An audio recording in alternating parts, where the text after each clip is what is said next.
The SOS no one wanted to hear. The skies above Telia burned red. Explosions lit the upper clouds like dying stars, and black smoke spread across the peaceful oceans of the planet. The once beautiful blue world, known for its calm waters and gentle people, had become a battlefield. Telians, a quiet aquatic species, had never known real war. They lived in harmony, built floating cities, and never created weapons meant to kill. But now they were under attack. The Vorax had come. No one had expected it. The Vorax were an insect-like species with long, sharp limbs and blood-red eyes. They didn't talk. They didn't send messages. They simply arrived in massive numbers and began to destroy everything in their path. Telia's weak defense shields had lasted only a few hours. Now, cities were falling into the sea, and the screams of families echoed across the waves. Inside the central command tower, the Telian High Council gathered. Their faces were pale, and their voices shook. "We cannot." "Hold them off," said Councillor Venari. "We have lost contact with the southern islands. Our people are dying." Another councillor looked toward the sky as another Vorax ship passed above them like a dark shadow. "There is one thing left," she whispered. "The ancient signal." For a moment, the room went silent. The ancient signal of distress. Call sent only in the most hopeless moments. It was a message that reached across the stars to every known species in the galaxy. It had only been used 3 times in recorded history. If they sent it now, it would mean admitting they could not save themselves. But they had no choice. With trembling hands, Councillor Venari placed his palm on the beacon device. "May the stars hear us," he said. "And may anyone answer." A red light blinked. A soft hum filled the room. The Galactic SOS beacon had been activated. Far away, on many different worlds, alien species received the signal.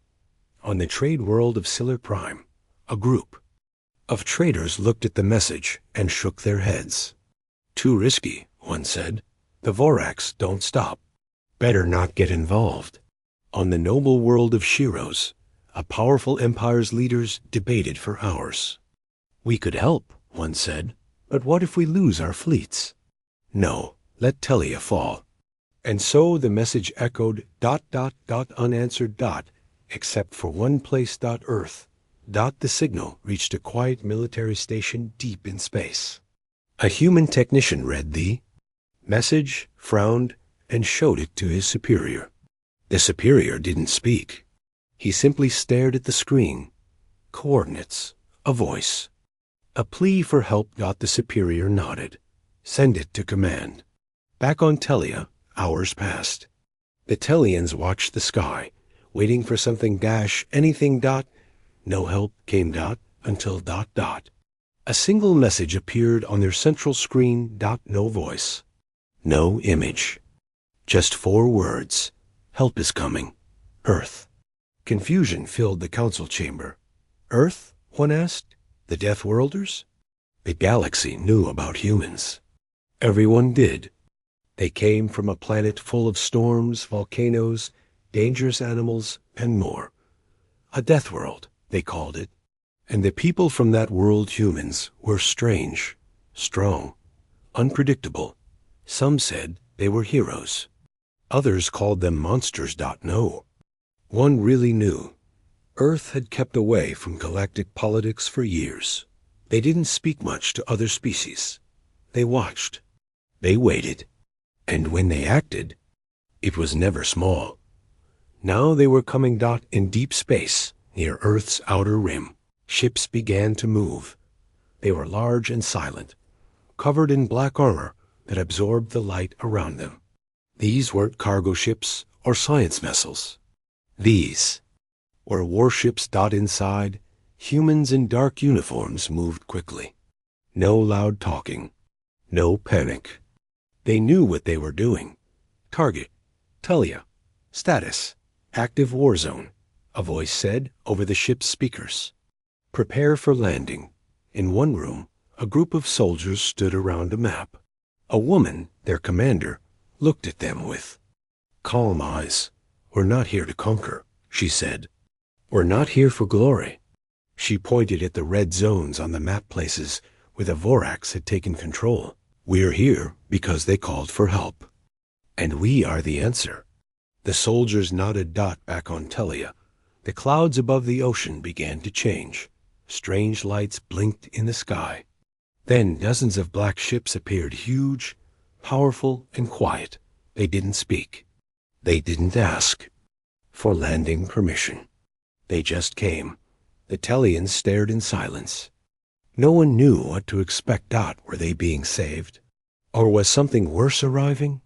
They would soon find out, because the Deathworlders had arrived, and the galaxy was about to remember why they were feared. Arrival of the Deathworlders, sky above. Telia turned black, not because of clouds or smoke, but because of the human ships. Their metal hulls reflected no light. They floated like shadows, massive and silent, blocking out the sun as they took position above the planet. Across the world looked up in fear and confusion. These ships were not beautiful. They weren't decorated. They looked like machines built only for one thing: war. In the capital city, Counselor Venari stood at the top of the emergency tower. His blue skin shimmered in the wind as he watched the human fleet slowly descend through the atmosphere. "Are we being rescued?" he whispered. "Or invaded?" Beside him, the communication officer tried once again to reach the newcomers. "We've sent messages in all known galactic languages," she said. No response. Still, the ships kept coming. The first human dropships landed outside a destroyed Telian city. The buildings were broken, burning. The sea nearby was dark with ash. There were no soldiers left here, only ruined homes and frightened survivors. Hiding underground. And then the humans stepped out. They wore black armor from head to toe, strange helmets with no visible eyes. They moved in perfect silence, weapons ready. They didn't speak to each other, didn't hesitate, and didn't look afraid. Telian survivors peeked from hiding, unsure whether to run or call out. One small Telian child, barely old enough to walk, stumbled toward the human soldiers. His parents tried to pull him back, but it was too late. The lead human knelt down, gently picked up the child, and handed him back with surprising care.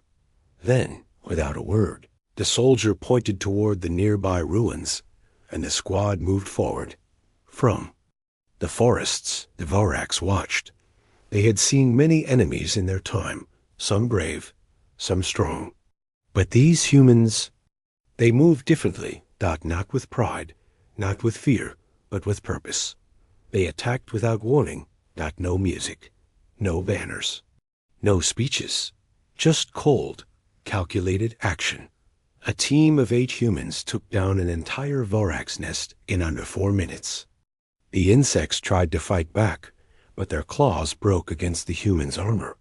Their poison spit was useless. And when they tried to run, the humans didn't chase. They just marked the escape routes with drones and moved on. Vorax scout reported in panic. They fight like they have already won. In orbit, the command ship Iron Will floated like a dark fortress. Inside, Commander Arya Lane stood in the control room, watching the battlefield unfold on glowing screens. Her face was calm, but her eyes were sharp. "Status?" she asked. "6 zones secured. 0 human casualties. Vorax fleeing from 3 sectors," her officer replied. She nodded. "Keep pushing. Send medics to the survivor zones. No one dies." "On our watch." A younger officer turned to her. "Ma'am, the Telians are afraid of us. They're not used to how we operate." Arya looked at the screen showing terrified Telian families, watching the humans work. "They don't have to." "Like us," she said. "They just have to survive." Hours passed. The humans moved from zone to zone like a storm. Every drop of resistance from the Vorax was crushed. They didn't celebrate victories. They didn't leave behind messages. They cleaned up, treated the wounded, and moved on. To the Tellians, it felt like ghosts had come to fight for them. Powerful, silent, unstoppable ghosts.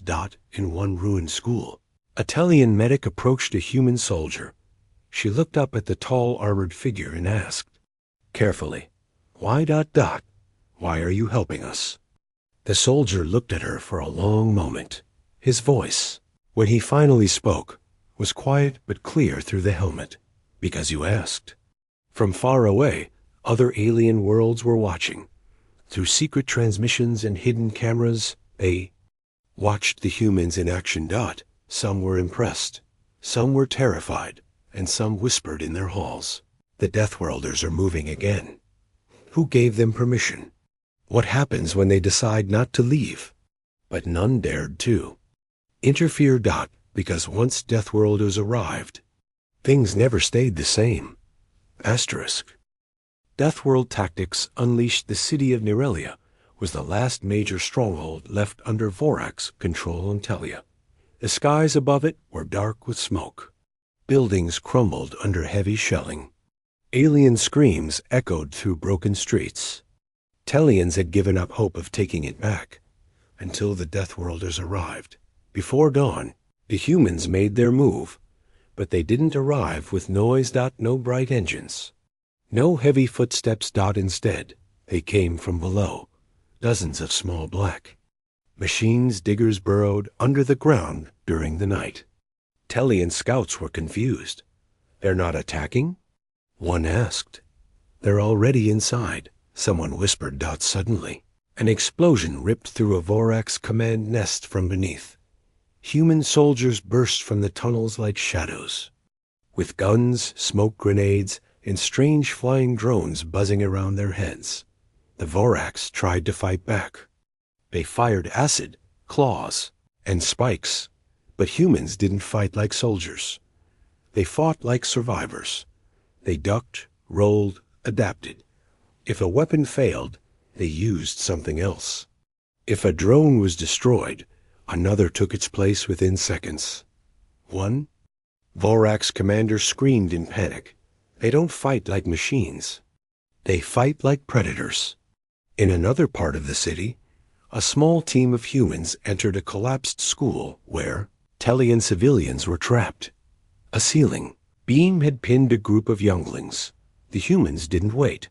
A soldier in heavy armor lifted the beam with his bare hands, while two others carried the kids to safety. A young Tellian child looked up and said, "You're not what I imagined." The human replied simply, "No one ever imagines us right." Back in orbit, Commander Aria Lane watched the battle unfold on her screen. "Phase 2 is complete," her officer said.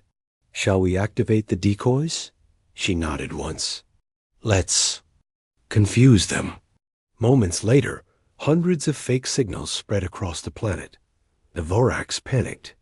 They sent reinforcements to the wrong areas, leaving key zones UNDEF, ENDED. Human soldiers moved in behind them like ghosts. On the southern ridge of Nerelia, the Vorax made their final push. They gathered a massive swarm, over 2,000 fighters charging toward the human line. It looked like suicide, but the humans didn't retreat. They waited. And then they played music. A deep, heavy rhythm blasted through the air, echoing across the battlefield. Tellian observers didn't understand. It wasn't a weapon. It was a song human war drums mixed with electronic bass. The rhythm confused the Vorax, but it fired up the humans. They charged into battle with terrifying calm, moving to the beat like it was part of their soul. Gunfire, explosions, controlled chaos. No orders shouted. Just perfect, silent teamwork. One Vorax soldier tried to escape. He was caught by a human scout. The alien begged, "Why are you doing this? You don't even know these people." The human stared at him and said, "We don't leave people behind, not even strangers." Then he walked away, leaving the stunned Vorax behind. By nightfall, Nerelia had fallen, not to fire, not to mass bombing, but to strategy, precision, and unshakable human focus. Tellians wept as they returned to their homes. They found their people alive, their families safe. Food and medical supplies were already being handed out by human hands. No medals, no speeches, just quiet work. Later, at a small gathering, a Tellian elder approached Commander Arya Lang. "You saved us," the elder said softly. "But why do you fight like this? With so much pain, yet so much care?" Arya looked out over the rebuilt square and answered, "Because our planet taught us two things: how to survive and how to protect." The elder nodded slowly. "I hope the rest of the galaxy remembers that." Arya's eyes hardened. "They won't, but they will remember what happens when we arrive." Secrets of humanity, the war was slowing down. Tellia was no longer burning. The skies were clearing.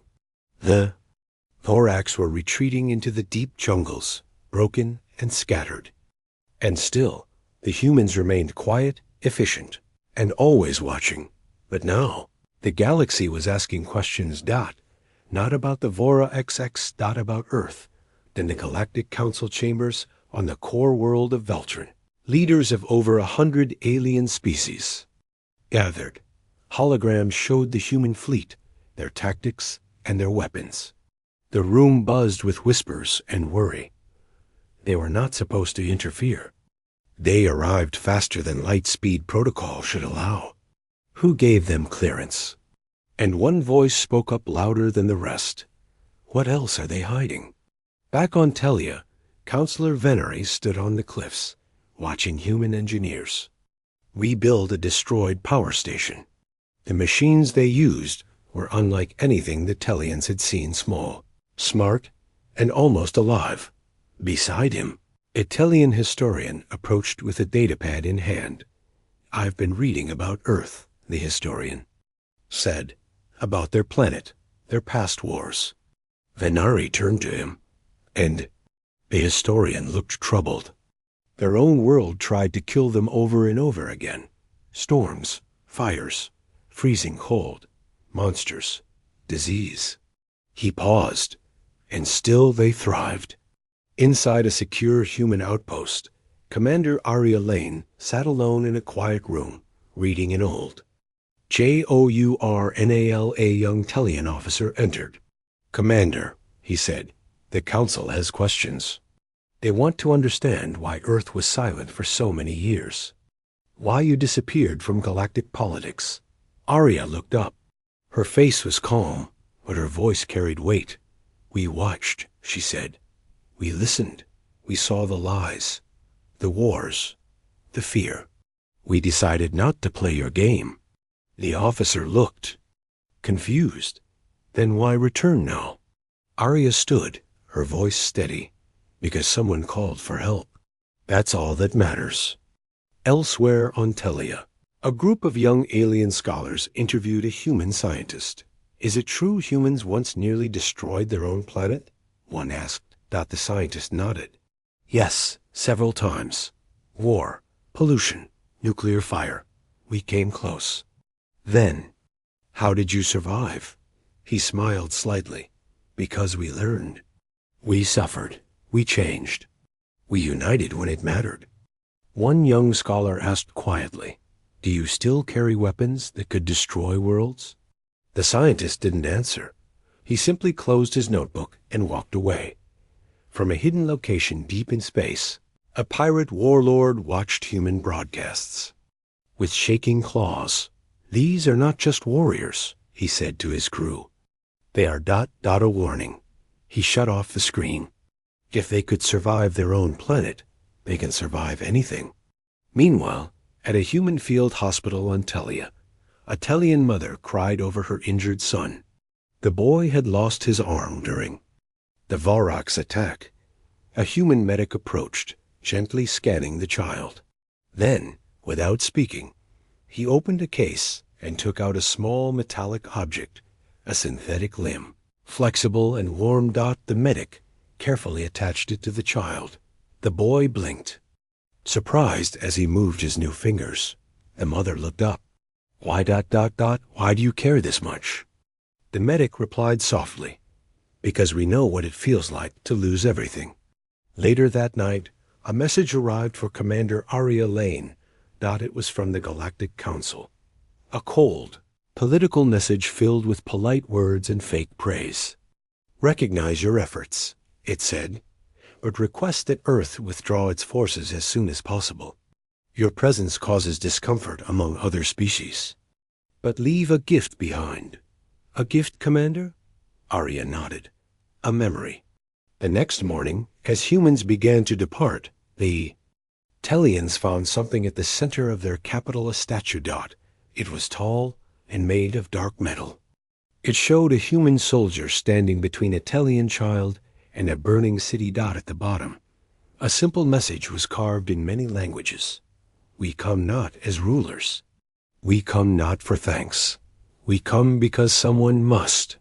Far beyond the stars, stories of Tellia spread, tales of black ships, silent warriors.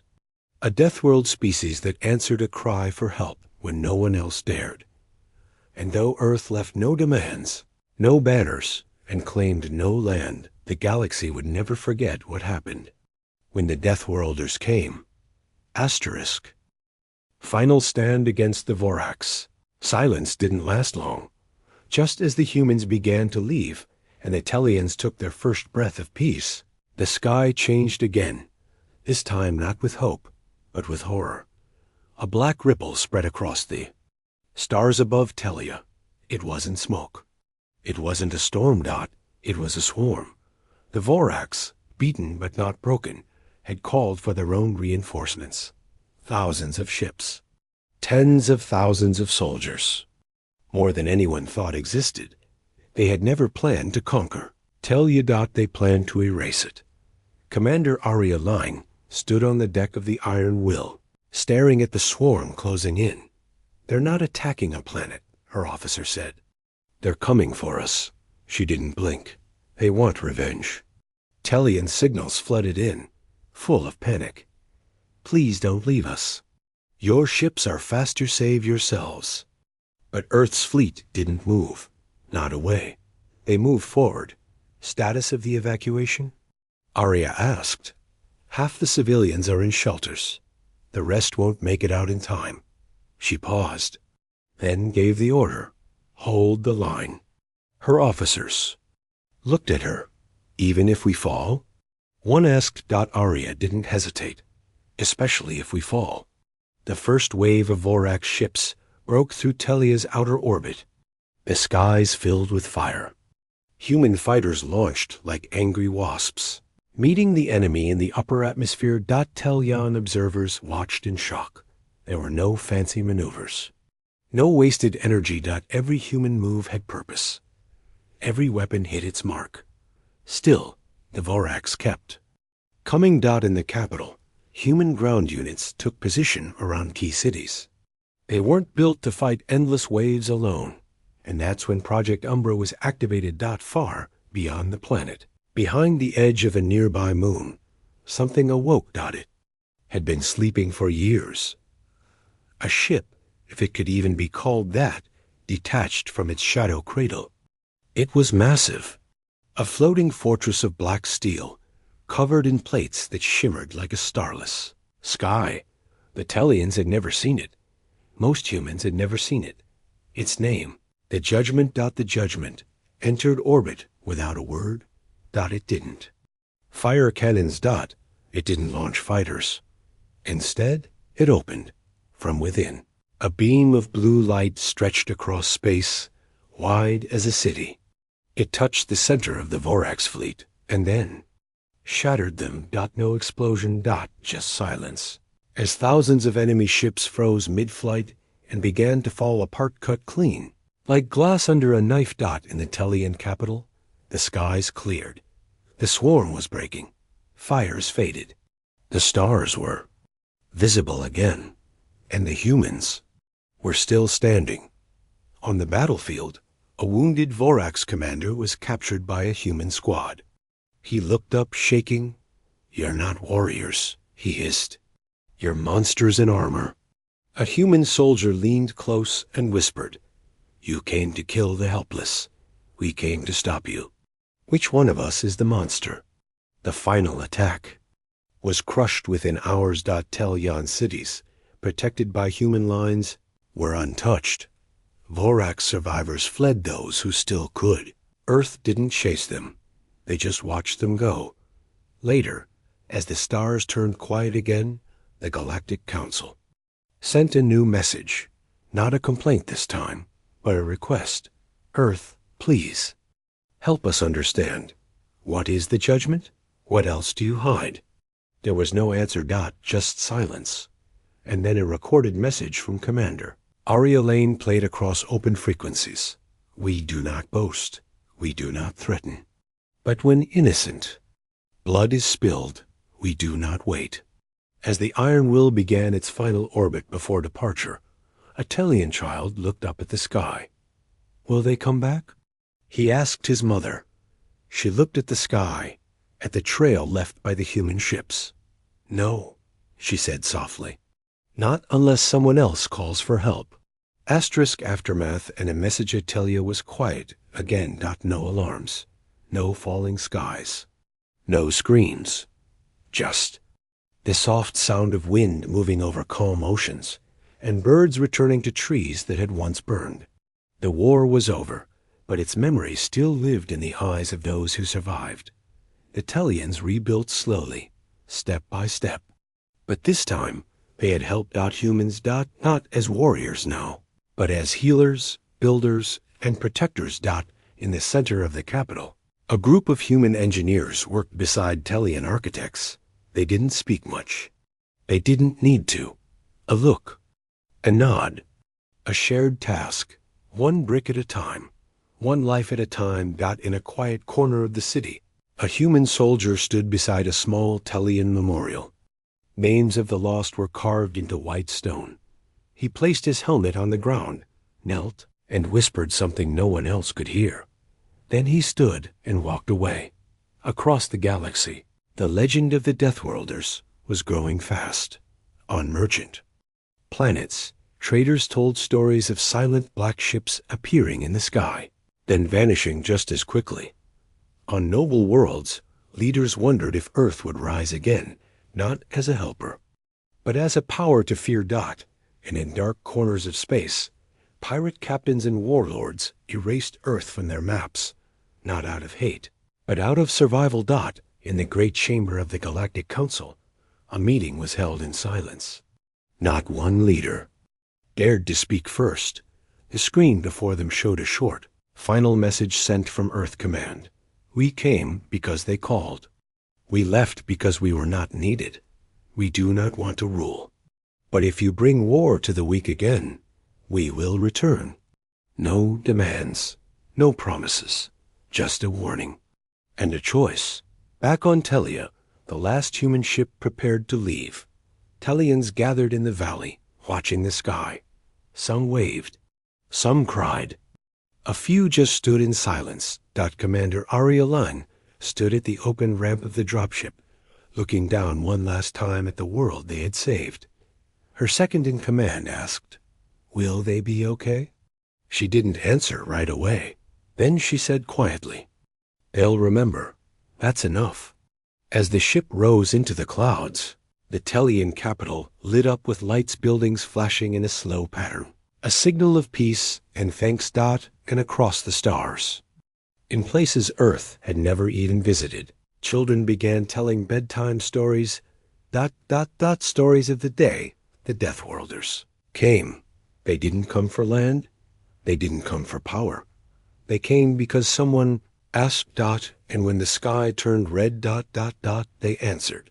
Asterisk